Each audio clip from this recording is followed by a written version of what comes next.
सभी को मेरा नमस्ते। बहुत सारे सीकर्स ने नार्सिसिस्ट के द्वारा उनके लाइफ में क्या डिफ़िकल्टीज़ क्रिएट की जा रही हैं, क्या परेशानियाँ पैदा की जा रही हैं, उसके बारे में लिखा है और सॉल्यूशन पूछा है। ये बात बिल्कुल सही है कि नार्सिसिस्ट आपके जीवन में वास्तविक कठिनाइयाँ पैदा कर सकता है। लेकिन प्रश्न ये है कि हम नार्सिसिस्ट के द्वारा पैदा की गई कठिनाइयों का सामना करने के लिए किस तरीके का रास्ता अपनाते हैं। तो मैं आपको बिल्कुल सरल शब्दों में बताना चाहता हूँ कि इसके 3 उपाय हैं और ये तीनों उपाय ही हम सब आजमाते हैं। लेकिन फाइनली क्या वर्क करता है आपके लिए, ये आपकी रियल स्ट्रगल है। जो चीज़ आपको फाइनली आपके लिए वर्क करती है, वही आपकी रियल स्ट्रगल है। तो पहला उपाय क्या है? पहला उपाय हम सबसे पहले अपनाते हैं जब हमें नार्सिसिज्म की उतनी जानकारी नहीं रहती, उतनी समझ नहीं रहती है, उतना हमने उसको उसकी नुआंसेस को, उसकी कठिनाइयों को उतना समझा नहीं होता है, उसकी बारीकियों को समझा नहीं होता है, तो हम नार्सिसिस्ट से फेस वैल्यू पे टकराते हैं। यानी उसने कुछ कहा, हम भी रिएक्ट करते हैं, जैसे वो रिएक्ट करता है वैसे हम भी रिएक्ट करते हैं। वो हाथापाई की नौबत अगर उसकी आ जाती है तो हम भी हाथापाई का जवाब हाथापाई से ही देते हैं। तो ये है फिजिकल लेवल। जैसे अगर आप इतिहास को उठा करके देखें तो आप पाएंगे कि तैमूर ने जो है बहुत सारे राजाओं का घमंड इस तरीके से तोड़ा। तो राजाओं के अंदर नार्सिसिज्म था। बहुत सारे जो किंग्स थे उनका, उसने सल्तनत थी, उनके जो किंग्स थे उनको, उनके घमंड को, उनके गुरूर को जो है उसने तोड़ा, तैमूर ने तोड़ा। तो ये भी फाइट भी, मारपीट, ये सब भी एक तरीका है नार्सिसिज्म को पैसिव करने का, कुचलने का। लेकिन ये समाधान इसलिए काम नहीं कर पाता है क्योंकि नार्सिसिस्ट के फिर से कम बैक करने का हमेशा खतरा बना रहता है। और दूसरी बात यह है कि आप नार्सिसिस्ट से उस तरीके से नहीं जीत सकते हैं, लड़ करके नहीं जीत सकते, क्योंकि उसका काम ही यही है, वो इसी आर्ट में ट्रेंड है। तो पहला लेवल है फिजिकल फाइट। हम सब फिजिकल फाइट करते हैं, फिजिकली रिएक्ट करते हैं। तो उस रिएक्शन से हम बहुत आगे तक नहीं पहुंच पाते और हमें जल्दी ही पता चल जाता है कि हम डिफेंसिव लेवल पर हैं और नार्सिसिस्ट ऑफेंसिव लेवल पर है, क्योंकि वो एंजॉय कर रहा है, उसे तो आनंद आ रहा है हमको परेशान करने में, हमें मैनिपुलेट करने में, हमें परेशान करने में, टॉर्चर करने में। और हम उसका मुकाबला उस स्तर तक जाकर के नहीं कर सकते जिस स्तर तक जाकर के वो करता है। और अगर हम उसका उसी स्तर पर जाकर के उसी तरीके से उसका मुकाबला करते हैं तो फिर हम भी उसके जैसे हो जाते हैं। तो फिजिकल लेवल पर फाइट करने में नार्सिसिस्ट के जैसा हो जाने का हमेशा खतरा बना रहता है और उसके बराबर कुशलता हमारे अंदर नहीं रहती है, चूंकि मैनिपुलेशन करने में और उसको जवाब देने में। तो उसमें हम हमेशा रिसीविंग एंड पर आ जाते हैं और परेशानी में पड़ जाते हैं। तो ये पहला तरीका वर्क नहीं करता, लेकिन हम सब पहला तरीका आजमाते हैं। जब पहला तरीका हमारा थोड़ा फेल होने लगता है तो हम दूसरे तरीके के ऊपर आते हैं। दूसरा तरीका है साइकोलॉजिकल तरीका। इस तरीके में हम क्या काम करते हैं कि हम बाउंड्रीज बनाते हैं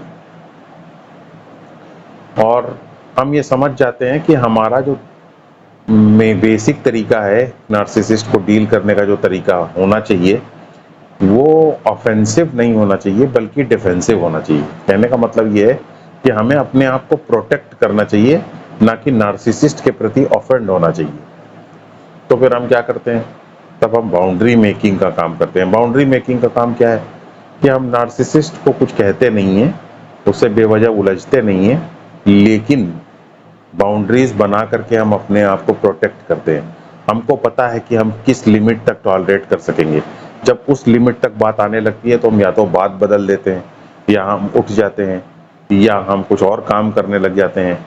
यानी कि हम एक सर्टेन लेवल के, जितना हमारी टॉलरेंस लिमिट है, उस टॉलरेंस लिमिट पर आने के बाद आगे की हम कार्रवाई जो है रोक देते हैं, हम कुछ इधर-उधर दाहिने-बाएँ कर लेते हैं और अपने उस बाउंड्री से कॉम्प्रोमाइज़ नहीं करते हैं।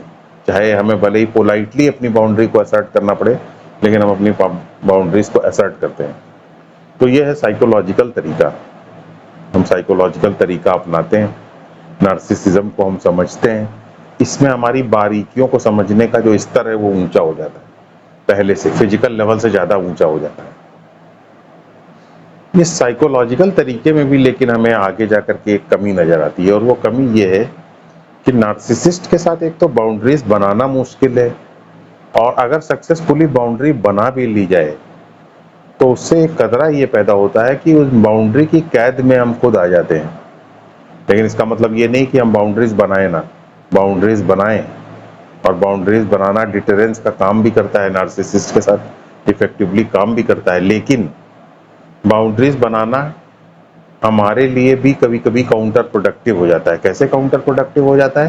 क्योंकि उन बाउंड्रीज की कैद में हम खुद आ जाते हैं और हमें ऐसा लगने लगता है कि क्या हमारी जिंदगी जो है वो इसी कैद में गुजरेगी। हमने बाउंड्रीज का जो ताना बाना बना रखा है, क्या उन्हीं को प्रोटेक्ट करने में और उनके अगेंस्ट स्ट्रगल करने में ही हमारा जीवन गुजर जाएगा? तो इस तरीके से हमको एक पर्पसलेसनेस का और अपनी स्वतंत्रता के छीन जाने का और कैद में होने का एहसास बढ़ जाता है। तो बाउंड्री मेकिंग की ये डिफिकल्टी। फिर जब हम बाउंड्री मेकिंग की डिफिकल्टीज को महसूस कर लेते हैं, तब हम तीसरे और फाइनल स्तर पर आते हैं, उसे कहते हैं स्पिरिचुअल रास्ता। स्पिरिचुअल रास्ता क्या है? स्पिरिचुअल रास्ते में हम ये देखते हैं कि नार्सिसिस्ट हमारी प्रॉब्लम के लिए जिम्मेदार नहीं है, बल्कि हमारी फीलिंग्स और इमोशंस उस हमारी प्रॉब्लम के लिए जिम्मेदार है। तो हम नार्सिसिस्ट को मुक्ति दे देते हैं। साइकोलॉजिकल तरीके में हम नार्सिसिस्ट को मुक्ति नहीं देते हैं, हम नार्सिसिस्ट के नार्सिसिज्म को समझते हैं और उसके प्रति रेडिकल एक्सेप्टेंस पैदा करते हैं। हम जानते हैं कि ये तो ऐसा ही है क्योंकि इसके अंदर ये डिसऑर्डर है। हम रेडिकल एक्सेप्टेंस पैदा करते हैं, रेडिकल एम्पैथी पैदा करते हैं। रेडिकल एम्पैथी क्या है? रेडिकल एम्पैथी ये है कि इसका जीने का तरीका ही ऐसा है, हमारा जीने का तरीका अलग है, इसका जीने का तरीका अलग है, और दोनों के बीच में कोई कम्युनिकेशन नहीं है। तो ये है साइकोलॉजिकल तरीका। लेकिन जब हम स्पिरिचुअल तरीके को अपनाते हैं, तो स्पिरिचुअल तरीके में हम ये समझ जाते हैं कि नार्सिसिस्ट हमारे प्रॉब्लम का जिम्मेदार नहीं है, बल्कि हमारे खुद के फीलिंग्स और इमोशंस उसके लिए जिम्मेदार हैं। तब हम ये देखते हैं कि नार्सिसिस्ट जो है वो किस तरीके की फीलिंग्स और इमोशंस और पैटर्न्स हमारे अंदर ट्रिगर करता है। तो हम देखते हैं कि नार्सिसिस्ट हमारे अंदर जो है रिजेक्शन का डर पैदा करता है, नार्सिसिस्ट हमारे अंदर अबेंडनमेंट का डर पैदा करता है, नार्सिसिस्ट हमारे अंदर वैलिडेशन की डिज़ायर पैदा करता है। हम रिलेशनशिप में बार बार वैलिडेट करना चाहते हैं और उससे जुड़े रहना चाहते हैं। ये सब कमियां, ये सब पैटर्न, ये सब फेक सेल्फ इमेजेस, ये सब हमारे अंदर रिवील करता है नार्सिसिस्ट। और हम जब स्पिरिचुअल रास्ता अपनाते हैं तो हम ये भी जानते हैं कि नार्सिसिस्ट अगर हमारी लाइफ में आया है तो उसका कुछ उद्देश्य है। उद्देश्य ये है ताकि हम अपने आप को रिफॉर्म कर सकें, अपने आप को बदल सकें और स्पिरिचुअल रास्ते पर चल सकें और स्पिरिचुअली ग्रो कर सकें और अपने सेल्फ से, रियल सेल्फ से हैप्पीनेस को प्राप्त कर सकें। तो हम जब ये सब बातें समझने लग जाते हैं तो फिर हम नार्सिसिस्ट का मुकाबला करते हैं।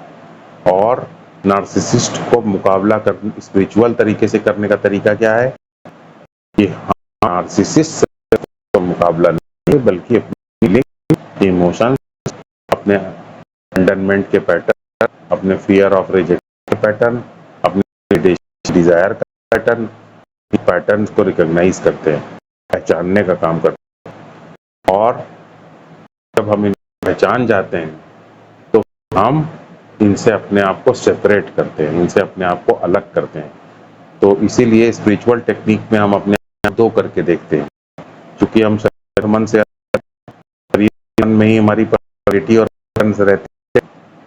तो हमारा अबैंडनमेंट का पैटर्न, हमारा फियर का पैटर्न, हम पैटर्न और हमारी पर्सनैलिटी अंदर पैटर्न्स को हम ठीक से पहचानते हैं, और जब ये पैटर्न्स आते हैं तो हम इनसे अलग करके अपने आप को देखते हैं। हम क्या कहते हैं कि हम बॉडी नहीं है, माइंड नहीं है, पर्सनैलिटी है, हम पैट्स नहीं हैं, हम फीलिंग्स नहीं हैं। इस तरीके से हम इनसे अलग करके अपने आप को देखते हैं, और जब हम अलग करके अपने आप को देखते हैं तो हम हमेशा दो में रहते हैं। एक हमारी पर्सनैलिटी और दूसरा रियल सेल्फ। रियल सेल्फ देखने वाला है, बॉडी माइंड पर्सनैलिटी देखा जाने वाला है। तो इसे अलग करके आपको देखते हैं। जब हम अलग करके देखते हैं तो ये हमारा पैटर्न, परित्याग किए जाने का पैटर्न, जो हमारा रिजेक्ट जाने का है, ये पैटर्न मेरे वीक होने लगता है। हमारी इमेज वीक होना शुरू होगी, क्योंकि इमेज से डरते हैं, हम जानते हैं कि इमेज झूठी है, से बनी हुई है। नार्सिसिस्ट हमसे तो हम पूछते हैं कि नार्सिसिस्ट ने क्यों तेजी से बोल दिया, क्यों चीख करके बोल दिया। हम ये देखते हैं कि ये पर्सनैलिटी का हिस्सा है, चीख के बोलने से तो हम अपने आप को अलग करके देखते हैं, उसको हील करने की कोशिश करते हैं। अलग करके ही देखना, उसको हील करना है। तो इस तरीके से हम अपने अस्तित्व स्तर को उठाते हैं, और हम अपने अस्तित्व के स्तर को उठा लेते हैं, लाइफ में ट्रैक शुरू कर देते हैं, क्योंकि हमने टॉक्सिक हील किया है। और जब सब देखते हैं, हम स्ट्रेस के ऊपर करते हैं, नेगेटिव इमोशंस के ऊपर करते हैं, तो हमें बहुत सारी बातों का पता चलता है। हम ये देख पाते हैं कि दूसरे व्यक्ति के प्रति हमारे नेगेटिव इमोशन रहते हैं, तो हमारी नाराजगी, जैसे ही चले जाते हैं तो उस व्यक्ति के प्रति हम नॉर्मल रहते हैं, हो जाते हैं। और यही देखा था कि वो व्यक्ति जरा सा हमारे बारे में प्रेम बोल देता है तो सारा गुस्सा दूर हो जाता है। मतलब हम वो व्यक्ति हम पैदा नहीं किया, हमारे प्रेम की चाहत से हमारा एटीट्यूड बदल जाता है। तो हम ये सब बातें समझते हैं तो हमारा व्यवहार ज्यादा ऑब्जेक्टिव होता है, ज्यादा तथ्यात्मक हो जाता है। हम जानते हैं कि हमारे सेल्फ कोई प्रेम तो हम जाते हैं, हम सेल्फ में ही रहना शुरू करते हैं, सेल्फ को ही तरफ जाते हैं, तो ईगो भी हमारे रियल सेल्फ में विलीन हो जाता है, पर्सनैलिटी को छोड़कर को आराम मिलता है। तरीके से हमारी लाइफ जो रियल स्ट्रगल है, वो रियल स्ट्रगल हमारी स्पिरिचुअल जर्नी से ही शुरू होती है। और जब हम अपने स्पिरिचुअल ग्रोथ के रास्ते पर चलते हैं तो हम ये भी जानते हैं कि हमारी फ्रीडम को कोई चेन नहीं कर सकता, फ्रीडम कोई रोक सकता, क्योंकि फ्रीडम से नहीं आती है, फ्रीडम किसी वस्तु से नहीं आती है, फ्रीडम समय बिताने से नहीं आती है, क्योंकि ये सब फ्रीडम कभी भी पूरी तरीके से नहीं दे सकती। कोई हमें पूरी तरह से खुश नहीं, हमें पूरी तरीके से फ्रीडम नहीं दे सकता। फ्रीडम आती है जब हम अपने नेगेटिव इमोशन से मुक्ति प्राप्त कर लेते हैं। फ्रीडम आती है जब हम अपने डिस्ट्रक्टिव पैटर्न से, विध्वंसात्मक पैटर्न्स जो हमने बना रखे हैं पर्सनैलिटी के अंदर, उनको हील करते हैं, तब हमारे अंदर जो है फ्रीडम आती है। तो हम अपनी इनर फ्रीडम को ढूंढने की कोशिश करते हैं। इनर फ्रीडम का मतलब क्या है? ज़्यादातर हम अपने रियल सेल्फ में रहने की कोशिश करते हैं। कुछ लोग ऐसा प्रश्न उठाते हैं कि अरे भाई हम क्या करें, स्पिरिचुअल रास्ते पर जब हम अलग करके अपने आप को देखते हैं, दो करके देखते हैं, तो और प्रॉब्लम पैदा हो जाती है, और ऐसा लगता है कि हम जो है बॉडी माइंड पर्सनैलिटी जो है और नाचना शुरू कर देते हैं और परेशान करना शुरू कर देते हैं। तो अगर परेशान करना शुरू कर देते हैं तो जो चीज़ आपको परेशान कर रही है उसको भी देखिए। जो परेशान कर रही है वो नेगेटिव इमोशंस ही तो हैं। तो नेगेटिव इमोशन से अपने आप को अलग करके देखिए, क्योंकि ये सब आते जाते रहते हैं। जो चीज़ आती जाती रहती है वो आप नहीं है। तो इस तरीके से आप जो अपने आप को अलग करके देखते हैं तो आपको धीरे धीरे शांति मिलना शुरू होती है।